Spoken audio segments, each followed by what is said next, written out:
Welcome back to another episode of the Mainly Hoops podcast. We're back with another game preview here. This one's Saturday, November 15th, Georgetown hosting Clemson. Cody, first thoughts on this game?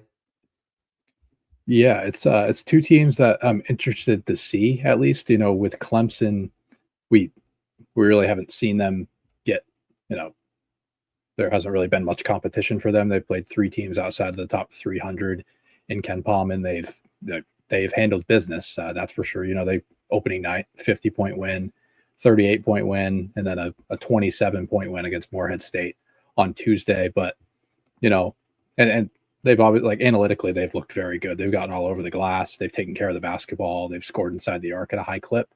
But I kind of need to see them get tested, and particularly I want to see the backcourt get tested for Clemson.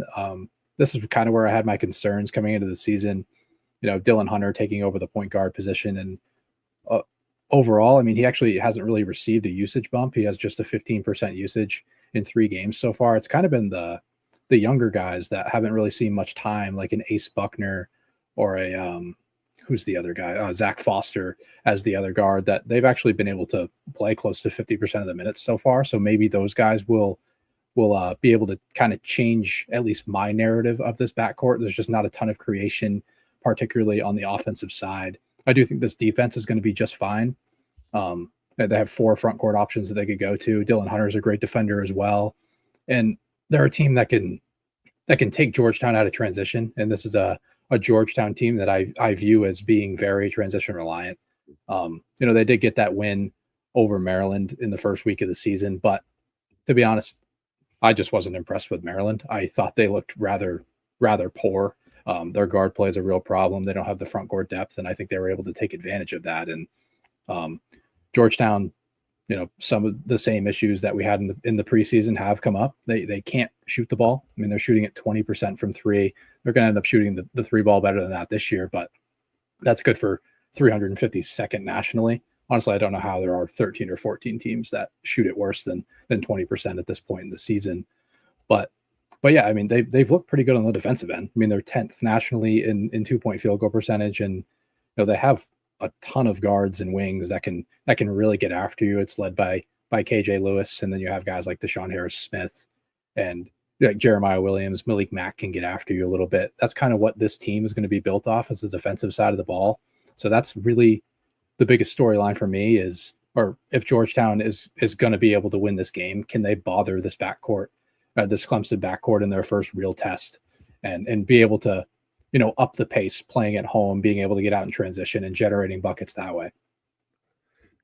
Yeah, I mean, that for me, that was the biggest thing that I had put down was, like, looking at this, the Clemson backcourt, obviously, when we go back to team previews, that was the biggest area of concern. And this is now a matchup again against a pretty good defensive team. Granted, like, Georgetown hasn't really forced a ton of turnovers up to this point. Like, I do think that, like, they're both right in a similar category.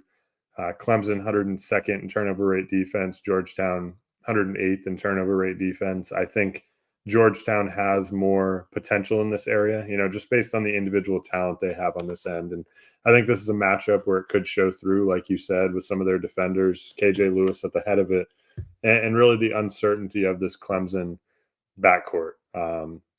It's just not proven in my eyes, at least from, like, a creation standpoint. So I think they can get after them a little bit. One area, like, for the Georgetown defense that has been a bit of a concern is, they have been fouling quite a bit. They're averaging 21 fouls a game. Their free throw rate defense is 324th. So they have been playing a bit undisciplined, especially for a team that hasn't even been turning teams over at, like, a super high clip. So I think that's something to monitor. But it kind of leads me to think, like, okay, can Clemson's discipline just win out here, right? They take care of the basketball. They have front court options to be on the glass. They're not fouling. They're not a team that fouls a lot. You're playing against a team that isn't a great 3-point shooting team. I think it's a defensive Clemson that can encourage some tough twos, right? And I think some of these Georgetown guards are willing to take those, right? Malik Mack and KJ Lewis in particular, guys they're kind of like mid-range merchants in some respects, right? They want to take those. They're mid-range to rim guys, and Clemson's happy to give those shots up, right? Clemson doesn't really allow, or they're gonna allow some threes, and they're gonna live with them against this team, but they're gonna encourage those shots out of these Georgetown guards. But I think it's really gonna come down to like, can the backcourt of Clemson, that's like rather inexperienced backcourt, can they keep like these veteran guards in front of them and keep them from putting pressure on the rim? Because ultimately, like, Clemson doesn't have elite rim protection, right? They don't have a true real rim anchor. You look at what they've shown so far, and like their highest block rate is, at least of guys who play, is like Carter Welling at 2.9% block rate. So, the guards are going to have to do their part. And like you said, it's their first true test, I think. So for me, I'm really going to need to see something out of these Clemson guards, against like this more experienced backcourt of like, Malik Mack. He's been a guy at Harvard, and then, had a year here at Georgetown, and then KJ Lewis 2 years at Arizona, and now here. So, I think it's an intriguing matchup for sure. But looking at this, Cody, I guess, like, who do you like to win the game? And what do you see, I guess, first as keys for Georgetown?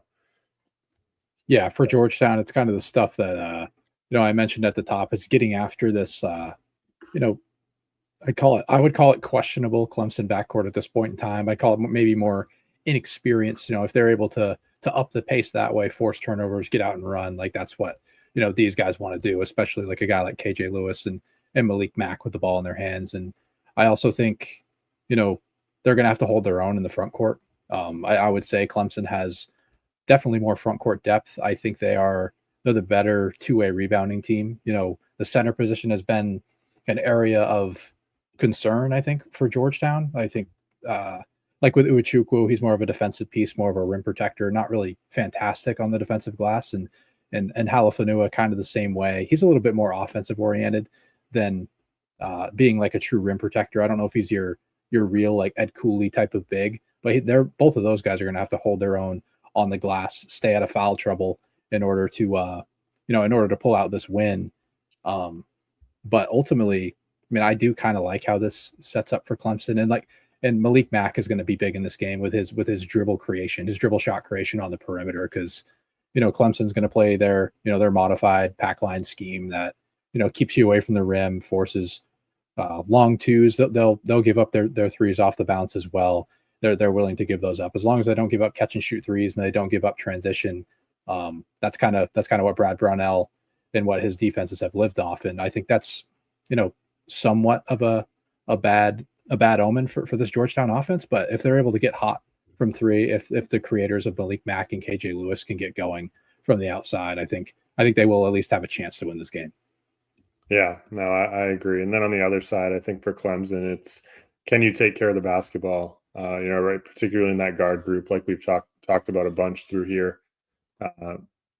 Because you do have a Georgetown group that I do think is more capable of turning you over than they've shown so far. And then can you just, it's really, like I said, can you just win the disciplinary stats, right? Can you continue to not foul?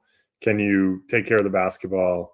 Can you rebound the basketball like they've shown through their 3 bye games? And if they can do that, I think it sets up quite well for them, and keeping the Georgetown guards kind of away from the rim, because like I said, there's just not a ton of rim protection. But ultimately, I do think Clemson wins this one here.